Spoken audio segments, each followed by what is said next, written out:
Stitch People. Welcome to the Stitch People podcast. I'm Lizzie Bean, your host and the founder of Stitch People, where our goal with cross-stitching is to inspire your personal creativity, and our goal with podcasting is to help you make some new friends while you're at it.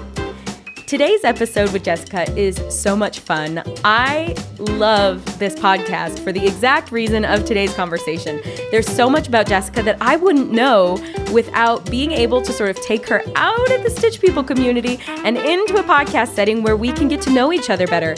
We have so much in common. I love summer camp, for example, and that's something that Jessica is really, really passionate about, and so many other great things. You're gonna just love her and make a great friend out of Jessica after you hear this interview. I hope you enjoy it. It was an absolute pleasure to chat with her. And without further ado, I'll quit yapping. Here is our conversation. Hello, Jessica. Thank you so much for being here tonight. Tell me where you are from. Well, I like to say I am from Boise, Idaho, but Okay. I live in Logan, Utah. Oh, okay. Logan, Utah. Oh gosh, what, 2 hours north of Orem? Yeah, Maybe-ish? yeah, North yeah. of here? Closer to Idaho. Yeah. So that's where I lived. We've lived here for 9 years now. Oh, great. But I grew up in Idaho. I'm from Boise. So is your family all still there?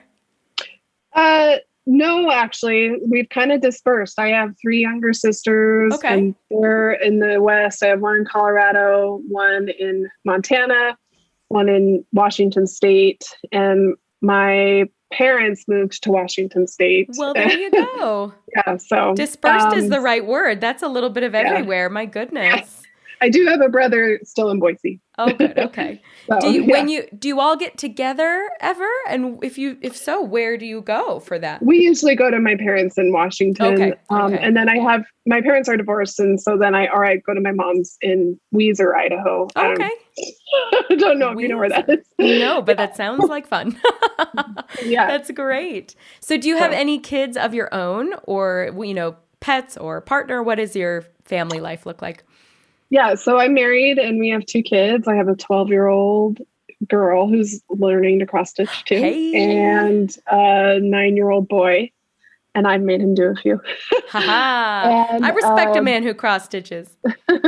And we have a golden doodle named Galena. She's actually not golden. What color did she get? She's silver. Interesting. The dad was like a silver color. All right. Yeah. She got the doodle coloring, I guess. I've seen black poodles and whatnot. Yeah. Well, that's great. So it sounds like crafting in general is something that's continuing on into your family with your kids. Is it something that you grew up doing with you mentioned sisters, bunch of sisters, and your mom? Do you come from a crafty or artful family? So it's funny. This is really my first real craft that I do. I don't really do any other craft. Well, honored. In fact, I used to go to a crafting retreat and always joke that I don't have a craft, but now I have a craft. What did you do at the crafting retreat?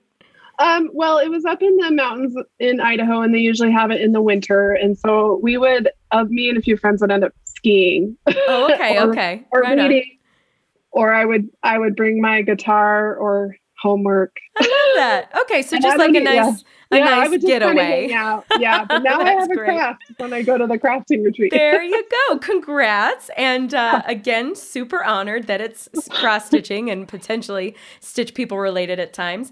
What got you into cross-stitching? Was it Stitch People?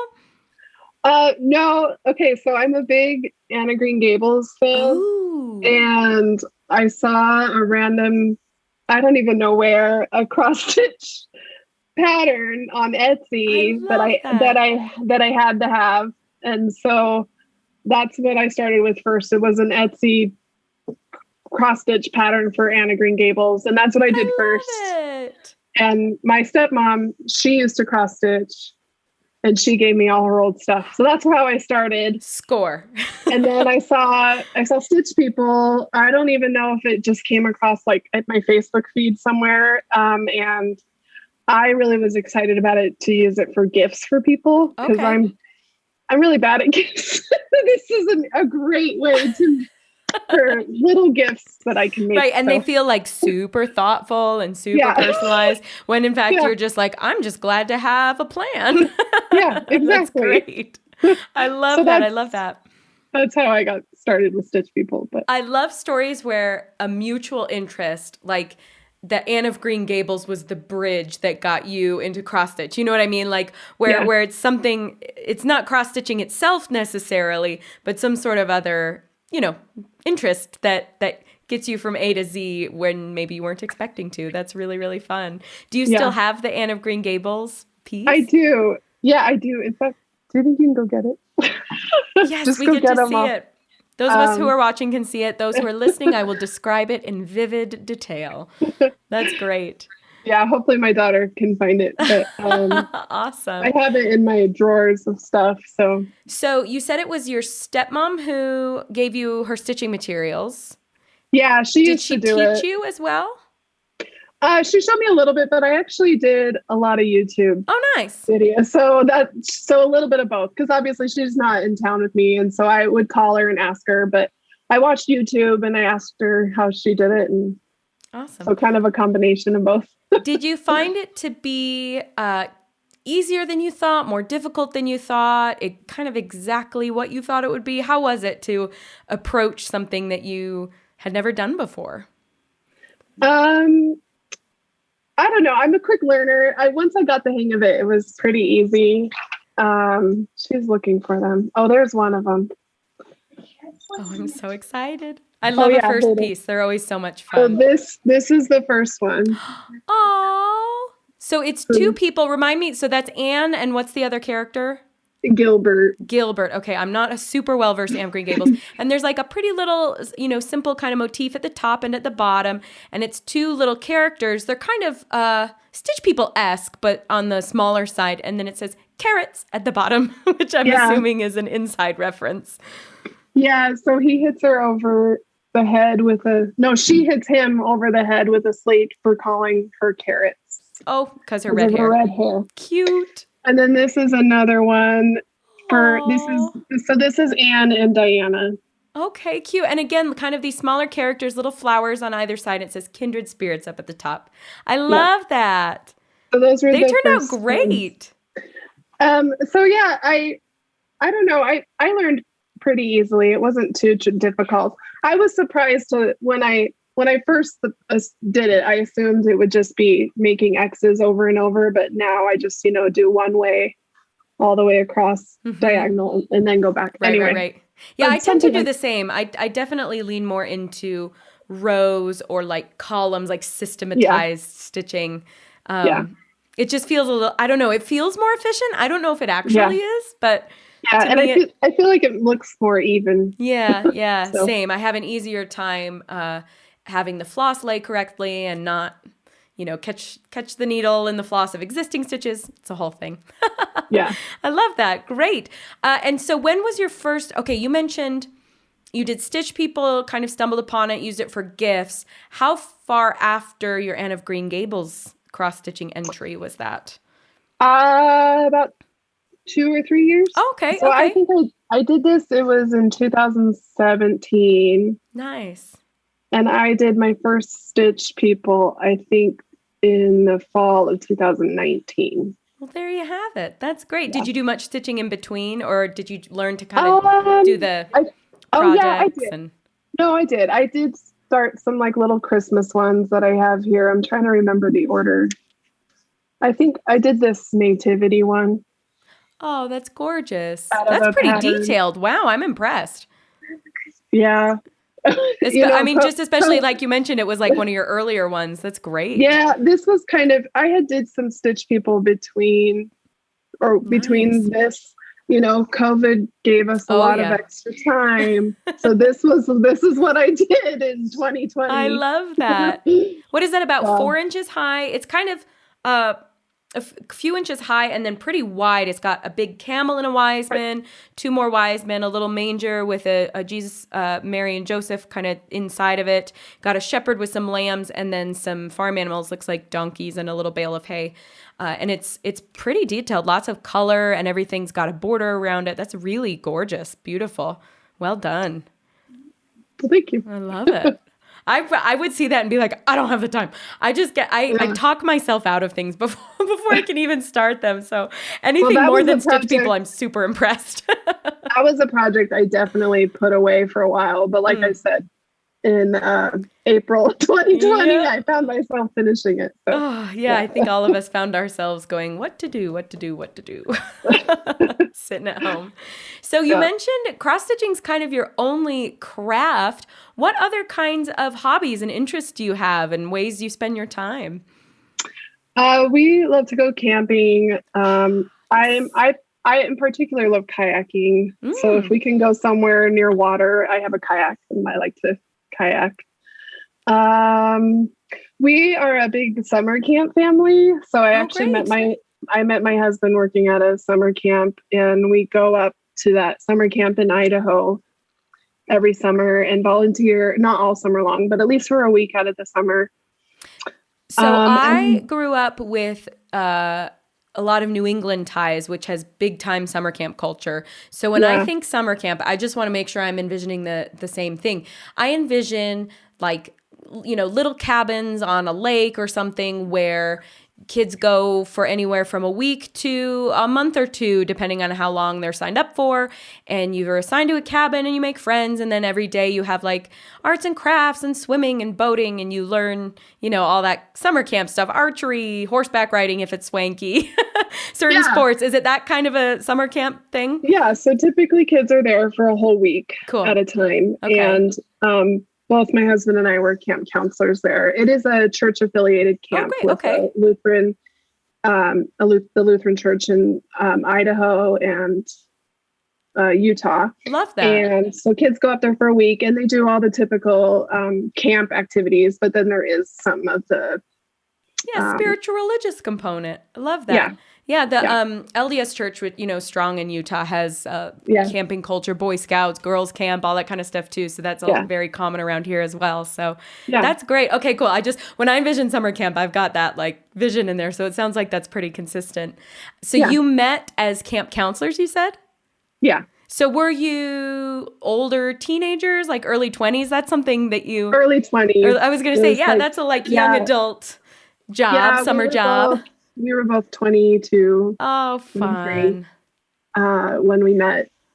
But we, neither of us worked as high schoolers at the camp, but we both worked as college students. I actually worked at another camp that's connected with it in California for 2 summers. And then, my third summer as a counselor, I went back to my roots and it's called Camp Perkins in Idaho. And that's where we met. If any listeners have gone to Camp Perkins, be sure to connect with Jessica.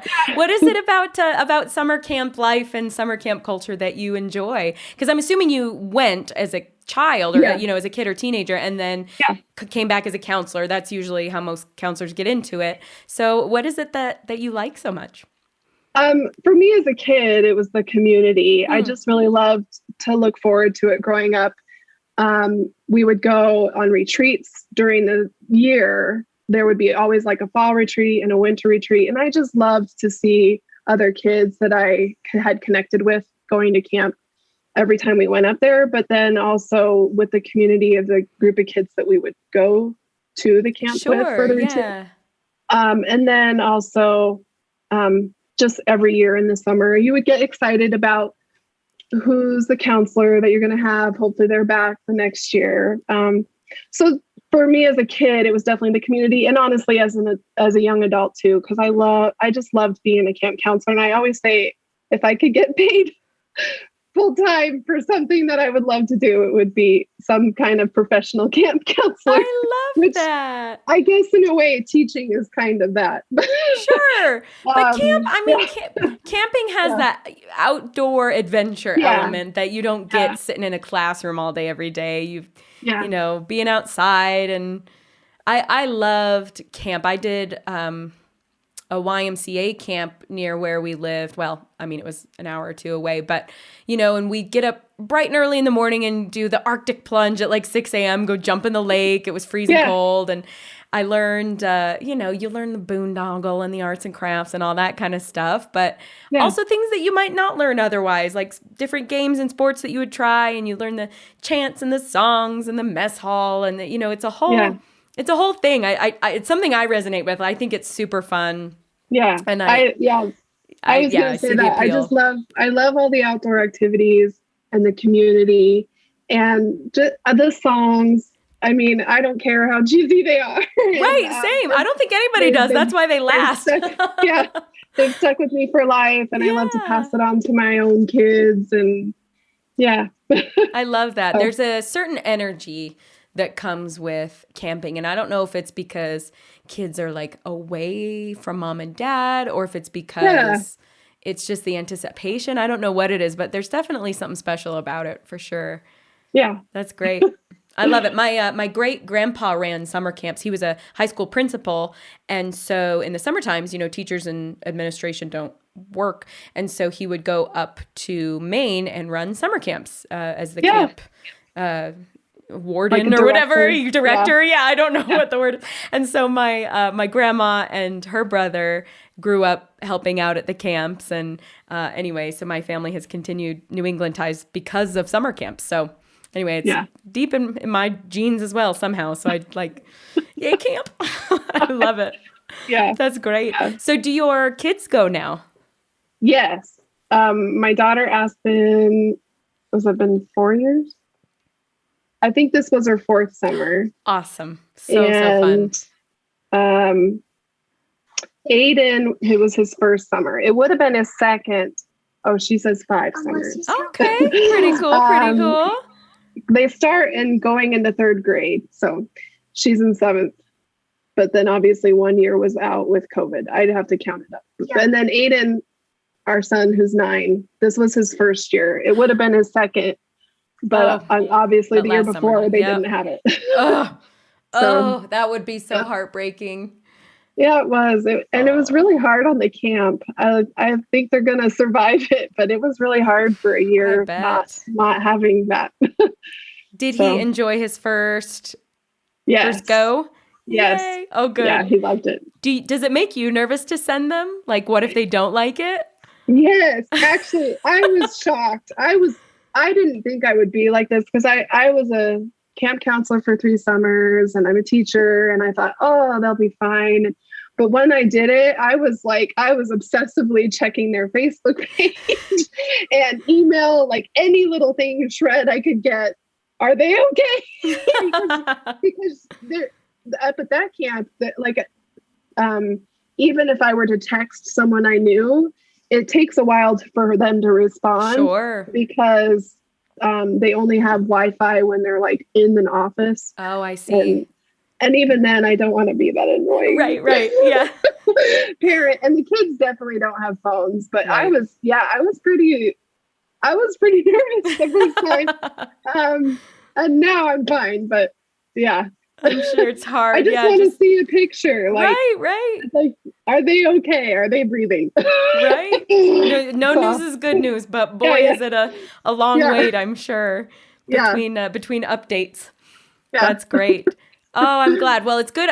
Good he enjoyed it. I mean, that strikes me as the kind of thing where it's like, what would you do if one of your kids didn't enjoy it? Like, oh no. Yeah, we did play it safe. He had his cousin with him. Oh, nice. So. Yeah, so but that's part of the fun. It's like you said, going to camp with your, with family community or with your church community, like knowing some of the people going into it and being able to use that as a time, not only to make new friends but strengthen the old. So that's great. Oh, I love that. Oh, I could talk about it. Okay, what's your favorite activity at summer camp, and is it the same as when you were a kid?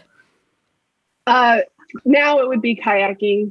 Oh, for sure. Obviously. That's yes, of course. I love. And when I was a kid, and I would actually probably still say this, I just loved campfire. I just loved the songs at the end of the day. Yeah, sitting around and being warm.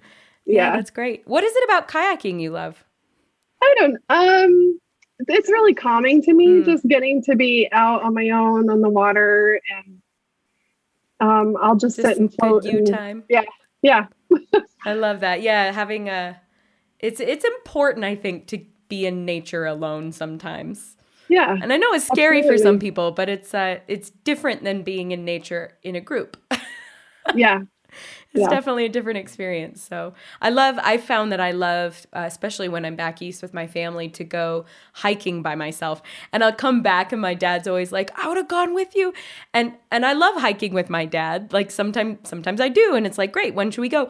But a lot of times it's like, no, it's okay. I didn't need anyone to go with me. I wanted to go by myself just because it's nice. Like you said, it's very calming, very quiet, very relaxing and peaceful, which is nice. So there's an inlet into the lake up at Camp Perkins that I every summer since we've been helping the last about 4 years or so, every summer, I always make it a goal to make sure I kayak from the lake up the inlet to Alturas Lake, which is the feeder lake into the little lake for Camp Perkins. Anyway, it's just I look forward to it every year. Oh, a little bucket list year after year. I love that. Yes. Yeah. It's funny. I have the same thing when I visit my family. I'm like, I've always got to hit these 3 little trails.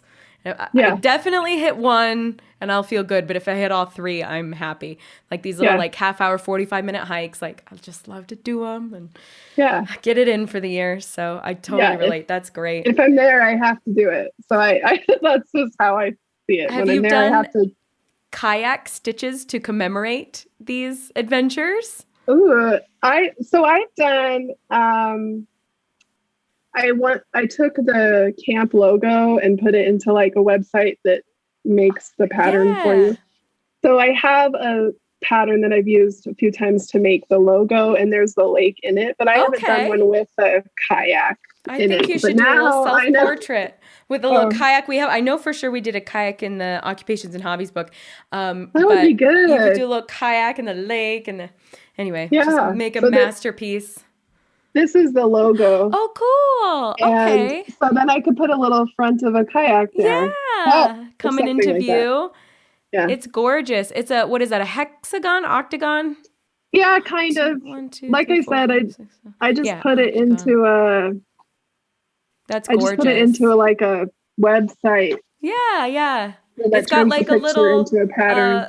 Mountains in the background, little lake in the foreground, and then like you said, it's Lutheran affiliated, so it's got a cross in the foreground that kind of blends into the border. It's a really cool logo. I love that. Yeah.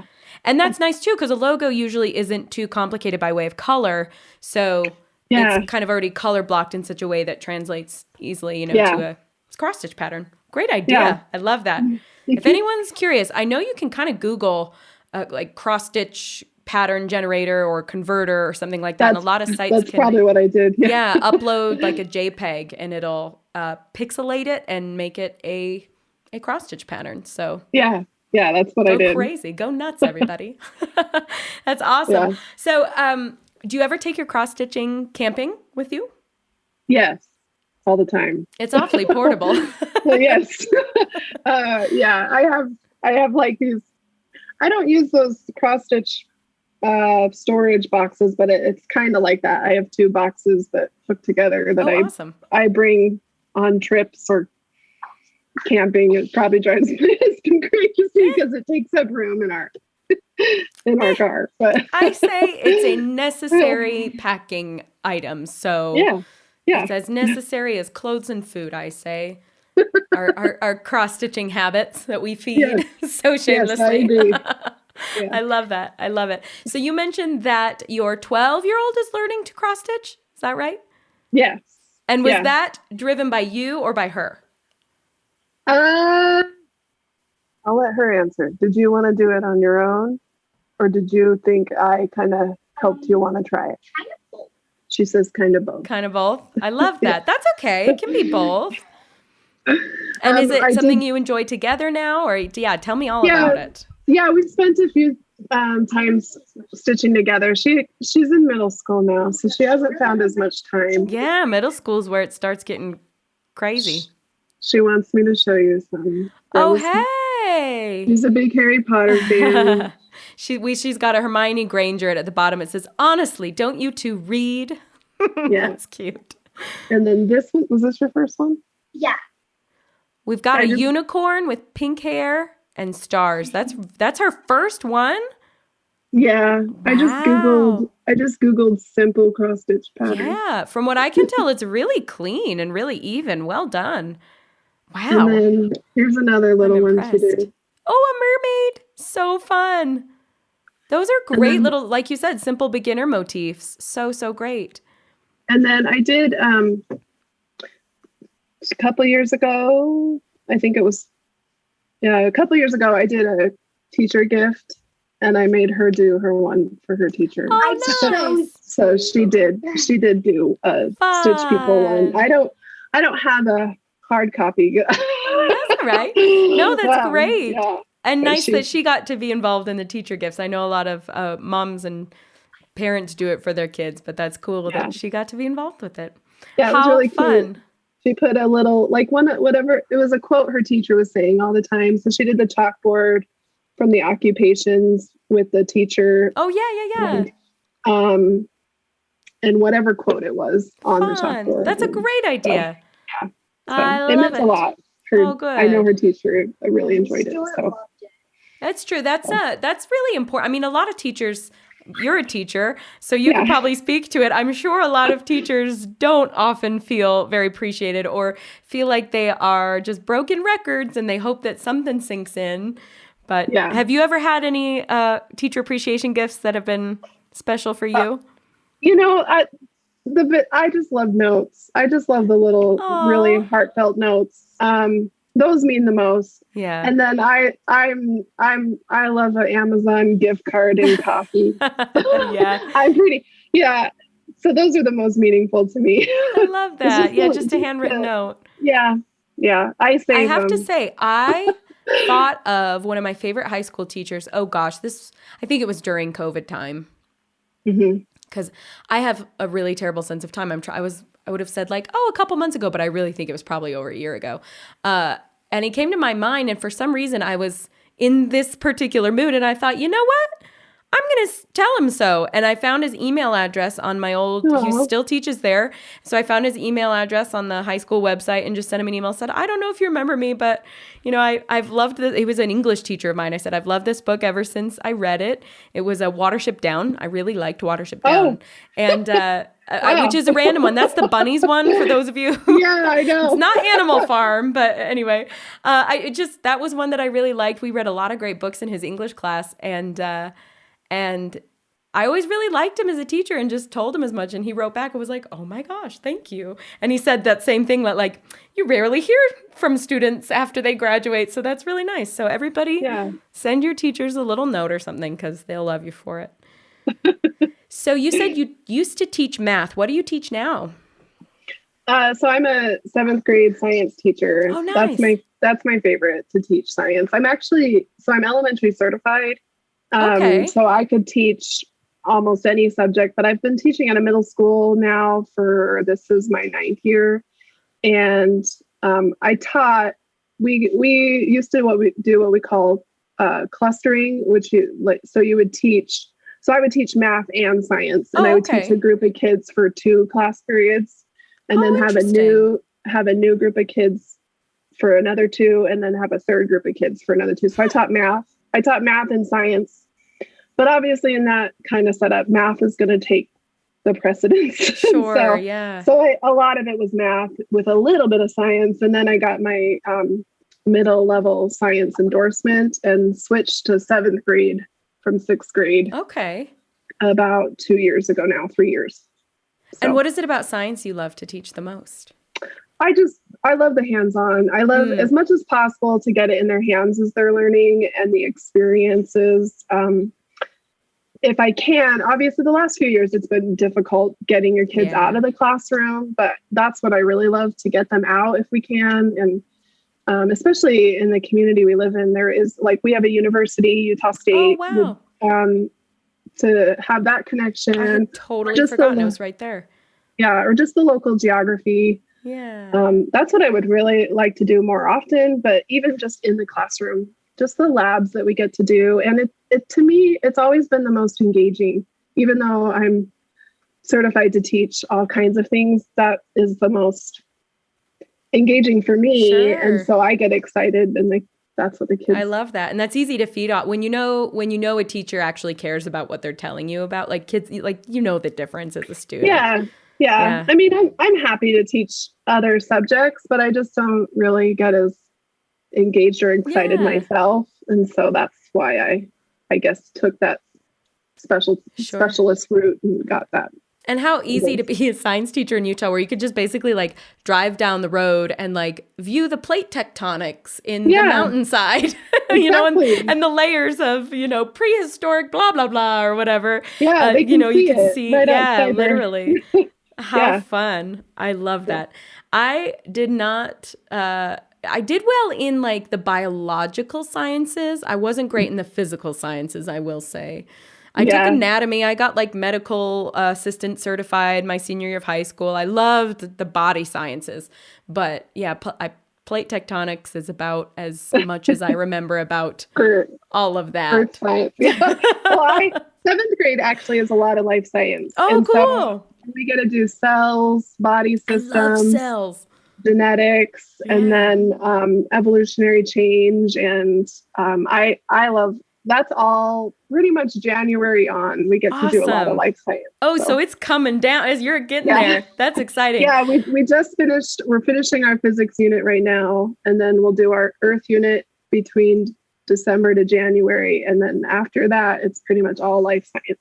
So. That's very cool. Have you read the book Sapiens? No, I haven't yet. It's really, really good. It's a New York Times bestseller, but it's it's the biological sciences and how our brains developed into what they are now, and it goes into a lot of like this why we are socially the way we are as a result of our biology, which is fascinating. Really, really cool stuff. What differentiated the different types of sapiens from each other on various continents and. Yeah, really, really cool. It's a really cool book. I listened to the audiobook and really enjoyed that. So it could be a stitching accompaniment whenever you're working on your next project. The audiobook is excellent. So highly recommend. I will have to get it because I find that I don't find time to read actual books. I have to listen to them. And I do that a lot. I listen to stuff while I cross stitch. So I will have to What do you usually listen to? A lot of podcasts. Yes. Huzzah. Tell us your favorites. One of my favorites that I listen to regularly is Jen Hatmaker, For the Love. Oh, I haven't heard of it. Yeah, I really love her. What's the premise? Is it kind of an interview or? She's an author and she's in the Christian realm of speaking and writing. Great. And she just interviews, like she kind of does about like a month series. And one of the books she wrote a few years back was called For the Love. And so she does a series of probably about a month long each time where it's for the love of something. So she'll do like a month of For the Love of Music and she'll interview some musical artists or for the love of cooking or for the love of food. That's such a cool premise.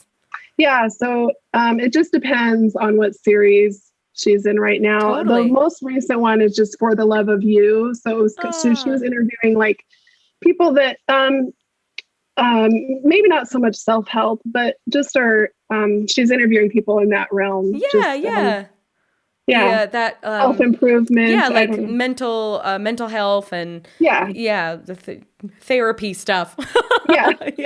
So that's kind of what she's doing now, but she's done tons of series. So that's cool. one that I love that premise because then that helps her. It gives you the freedom to talk about anything you want, but within a nice structure that's easily digestible for listeners. Like you said, segments at a time. That's really cool. Yeah. What other podcasts are you into? The other one that I've listened to for a long time is through an organization called BioLogos, which is it's a science organization that's trying to develop a better communication and conversation between science and faith. Oh, interesting. I love that. And which, I like for many people growing up in some kind of church, that can be a barrier. Yeah, absolutely. And I certainly felt that growing up. And but that was just an obvious that's really connection or interest for me. So they have a podcast called The Language of God that I listen to that I just really love because it's scientists talking about what they do, but then also scientists that have a really strong faith. I love that. I'm going to Google, it's funny. I don't know why I'm in the mood to make book recommendations. There's a book, The Wisdom of Insecurity by Alan Watts. And that's one of the themes of that book is the argument for religious belief, faith-based belief and science being less exclusive towards one another. Yeah, exactly. Is what it comes down to, and what to learn from one another. I wouldn't say that's what the book is about, but that comes up a lot during the book, and in a way that is kind of, I found to be very, very logical, like just very straight. He just is very succinct and very like, well, he just won the argument, like they're two communities that should communicate more. And it was written like back in the 50s too. Like his Alan Watts, it's nothing new particularly. So The Wisdom of Insecurity. I read that one a while ago, but like clearly it stuck with me. Yeah, it's a really cool book. And he breaks it down into what he brings it. I believe what he bridges the gap is like, logical processes. It's like the way that we think about faith is actually, he makes it very similar to the way we think about science. And he's like, why don't we communicate more if we're looking at issues from such similar lenses, but you wouldn't guess it right away that it says similar as it is? I don't know. I'm like talking in circles now, but yeah, I loved that book because I think regardless, and this is just my soapbox, but I think regardless of what your faith or belief or whatever, or even your trust in science is, there's something to be learned from everyone and everyone's perspective. You know what I mean? Mm-hmm. So yeah. I think there should always be room for inquiry and conversation and learning. Yeah, and that's a lot of how they present their organization. I don't have it word for word, but I often hear or see it. It's like they just want to open up the conversation and have a dialogue between faith communities and the scientific understanding of I love that. So, that's really cool. And there's of course there's an organization and a podcast. Like, of course there is. Go figure. People trying to like better the world and build bridges and foster goodness to each other. It's easy to get into thinking that doesn't exist in today's world, but it does.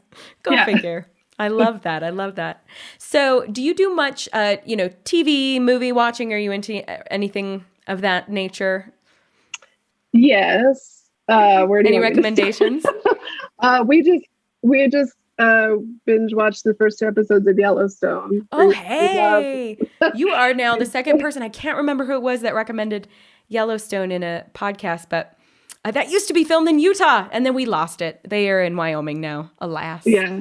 But I've had a few friends have little roles on that show. How are you liking it so far? We love it. Good. Like I said, so the first 2 episodes of this season just came out. And great. We binged those over the weekend. I love it. I love it. It is pretty, it can get really gruesome. I don't there's a lot of territory fighting. There's a whole almost 10 to 15 minute opening of the first episode this season that I pretty much didn't watch most of it and told my husband to tell me what was happening. Oh gosh. But I don't know. I've done that before where if you catch the whisperings on the internet that something's going to be particularly intense, sometimes I'll just skip it and read the synopsis so that I know what's going on in the plot, but I don't have to watch the thing. Yeah. What else? So we watch a lot of Yellowstone. We used to watch Big Bang Theory. Oh yeah, okay. And we love This Is Us. Classic. Yeah. Who else? Who doesn't? Right. It's a great feel-good show. Yeah. And then my secret vice is I listen to the recaps of The Bachelor. I love that. I love a guilty pleasure show. don't really watch it. I just listen to the YouTube and the podcast recaps. I love that. Is there like an official source, or is it just like a fan who does stuff that you listen to? There's a bunch of like old contestants that make a bunch of podcasts. Oh, fun. I love that. I love you. You don't care about the show. You just want the gossip. Yeah, well, I don't have time to sit and watch it. So while I'm doing other things, I just listen to podcasts. I think maybe that's how I should. I've had so many people say, "Liz, you need to watch The Bachelor or The Bachelorette," or everybody has their preference, and it's like, then we can talk about it and have a thing. And I'm like, I don't have time to watch that show, because I also find the format of those kinds of shows to just be a little exhausting.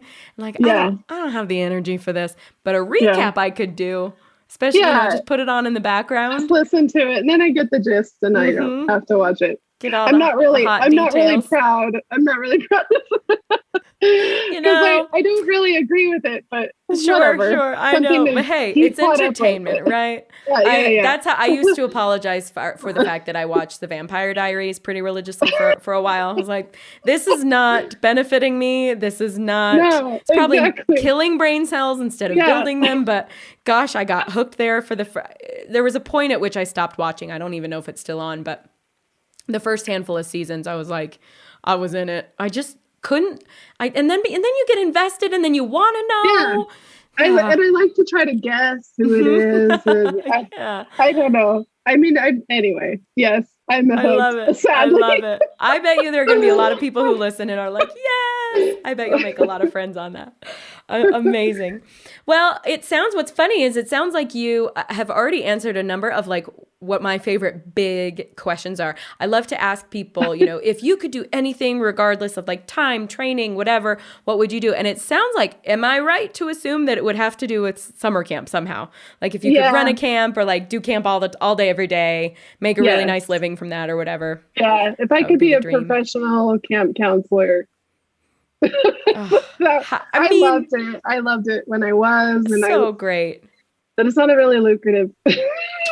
Unfortunately, no. I mean, I think that's why, typically camp counselors are in their late teens and early 20s. Yeah. But the teaching does have a lot of those elements, and I would love it to be able to teach in a way where I get to take kids out regularly or even in a setting in some school districts or even within my own town, like some kind of summer or camp setting. It doesn't have to be just summer, just being able to take kids out of the classroom. Awesome. Do you anticipate that being able to happen more as things open up again and go back to normal? I'm hoping by next year that'll be more possible. Yeah. So that'd be great. But understandably, we just have to be patient. Now it's hard. Because if we even get on a bus, I don't know. Like we might be able to go on one trip this year, but we'll see.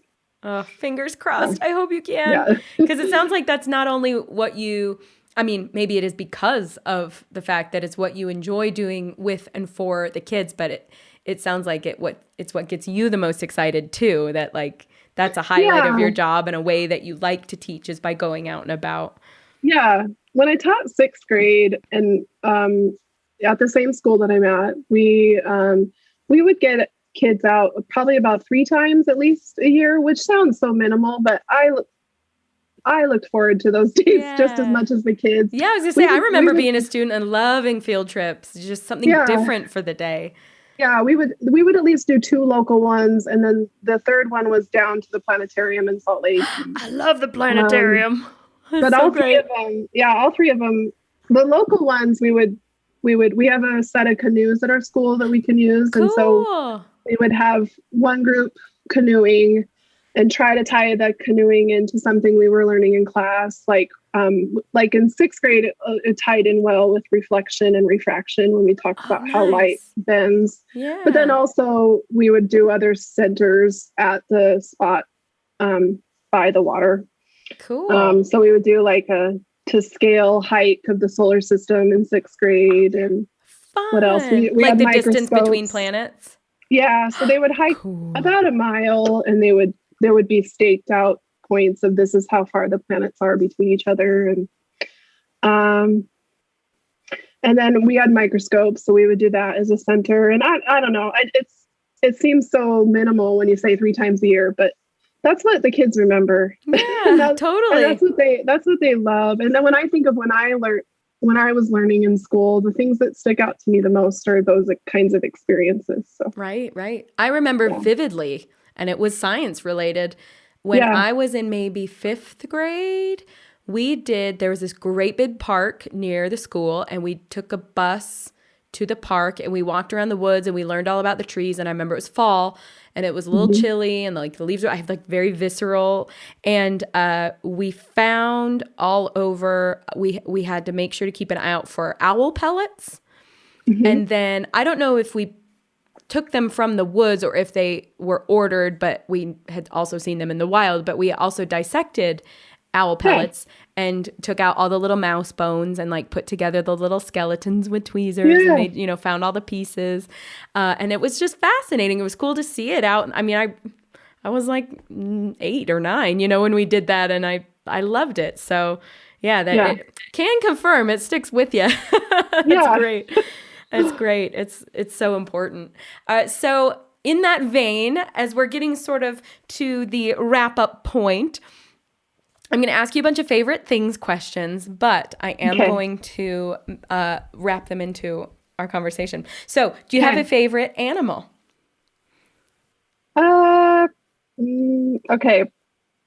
I would probably say a horse because my dad is a Nevada cowboy, and when he had horses, and we had horses when we were really young, but then he went back to school and sold the horses. And so when I was a kid, I loved little, like probably up to 1st or 2nd grade.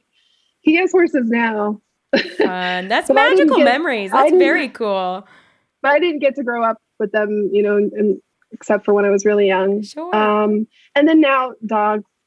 Oh, love a dog. And like you said, you've got the golden doodle, the non-golden golden doodle. silver golden doodle. Yeah. Do you have a favorite part of a cell structure? Ooh, that's a good question. Probably the mitochondria. That's what I remember. That's great. Do you have a favorite color? Green. Ooh, any shade of green in particular? Probably like a sage green. Can't go wrong with a sage. Very versatile. Very calming. Yeah. Do you have a favorite constellation? Ooh, probably Orion because I can find it.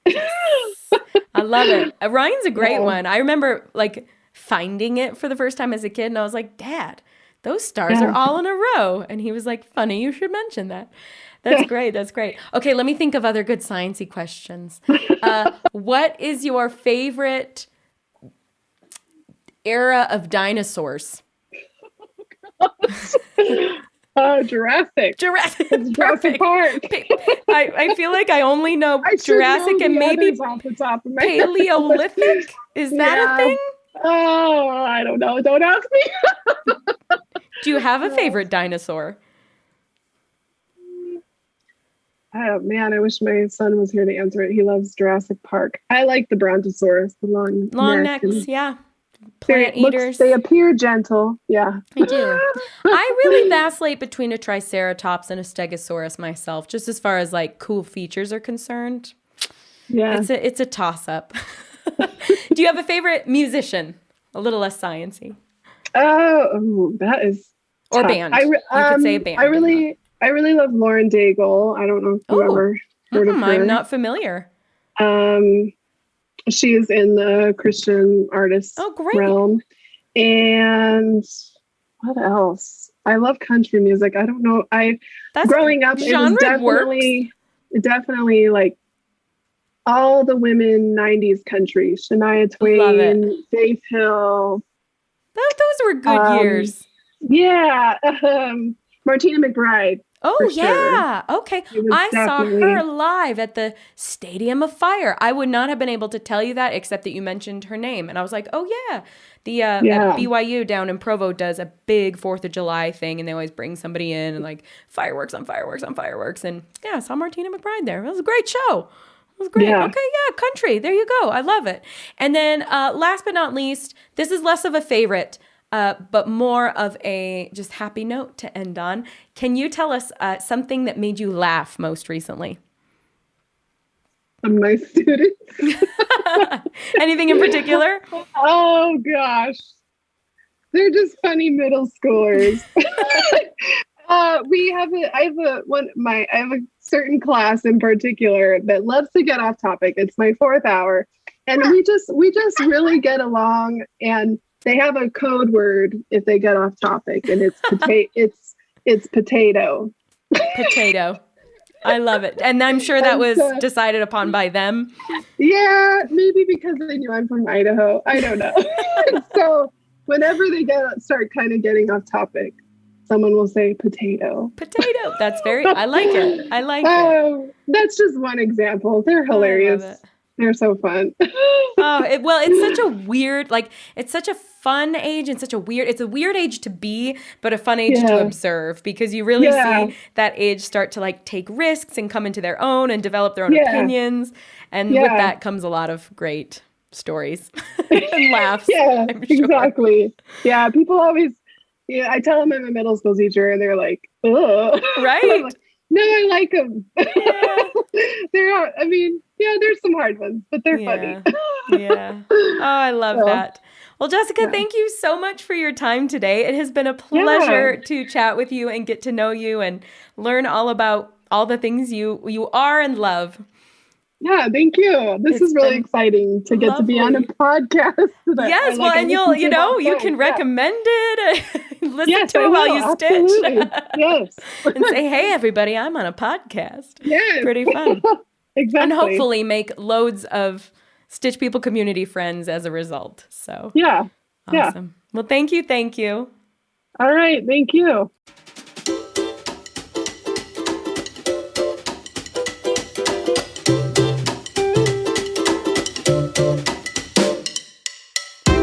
Isn't she so much fun? And after we stopped recording for the podcast, I got to meet her cute daughter, Aspen, who is there passing her this cross-stitch works. And oh my gosh, just clearly they live such a happy life with a lot of joy in their home. And that is always so refreshing to see. I feel like I have made a new friend. I hope you have too. Thank you so much for listening today and for listening to the Stitch People podcast in general and enjoying conversations with Stitch People like you. I would appreciate it if you haven't already. Please take a moment and subscribe to the podcast wherever you listen and leave us a rating and review. It'll help us shine more cross-stitchy sunshine into the world. You can check out everything Stitch People has to offer, cross-stitch patterns, books, merch, and more at stitchpeople.com. Please connect with us on Facebook, Instagram, and Pinterest if you haven't already. We love to see everything you're up to. Give us a hashtag Stitch People on those platforms so we can see your works in progress.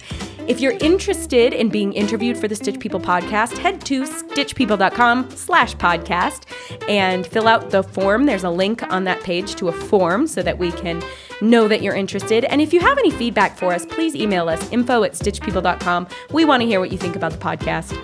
Lastly, I want to thank all of you in the Stitch People community for your support of us and for your positive and cooperative encouragement of one another. I'd also like to thank the incredible Stitch People team for making all the magic happen behind the scenes. Our fully licensed jazzy tunage was created by Jonathan Boyle, and our wonderful sound designer, such a great human in this world, is Brandon Yost. Have a wonderful day, my friends, and happy stitching.